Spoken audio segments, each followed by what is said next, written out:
I sometimes say the press is going nuclear against President Trump, but that's particularly true since he tweeted about Kim Jong-un, who had boasted of having a nuclear button on his desk. Put up the tweet. Will someone from his depleted and food-starved regime please inform him that I too have a nuclear button, but it is a much bigger and more powerful one than his, and my button works.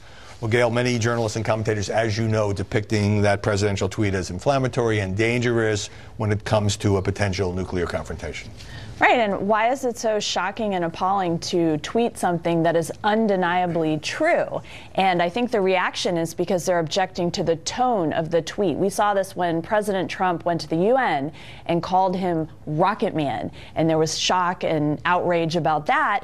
And yet, at the same time, it's just the message, the medium is the message, and he's putting that out there. And yet the media foreign policy experts who were satisfied with the status quo of our policy in North Korea for the last 2 decades somehow feel the statement that is undeniably true is outrageous. But you're right about the tone, and no president in modern history has conducted diplomacy like this. Usually every statement is carefully vetted and sanitized and scrutinized. So is the press penalizing this president for kind of taking a Street Fighter's approach?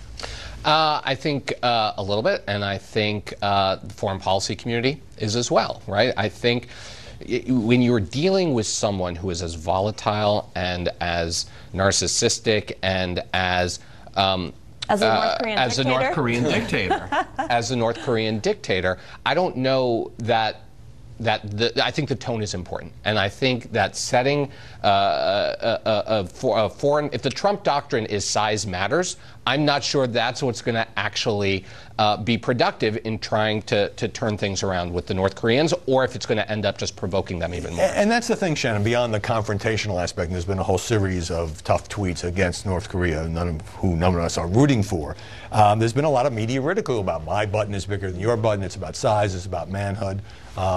Is that fair? Does some of that go too far? I think the reason that you see reporting that says that this type of language is not helpful and it could be harmful is because you have so many foreign policy experts and people who study North Korea and understand the issues here who are raising big alarm bells. And I am certainly not a foreign policy expert. I am not a North Korea expert. But when I talk to people who are foreign policy experts, they are the ones who react in shock and outrage here. When I talk to people who are politicos and campaign people, they laugh and say this is funny and this is a strong leader and we like it. But we're talking about foreign policy here, and you probably hear, to some extent, hearing the media echo that. Right, but as Gail points out, the foreign policy experts didn't stop North Korea from reaching this point where it does have missiles that can deliver nuclear weapons of longer ranges.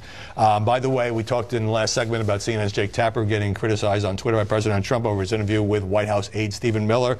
Tapper has now linked to the interview on Twitter and says, judge for yourself. All right, Shannon Pettypiece, Gail Trotter, Mo Alithi, great to see you this Sunday. Ahead, the mooch on the media. Former White House aide on how the press is covering this Trump ban and dust-up. But up next, President goes after the new publisher of the New York Times with an attack on phony sources.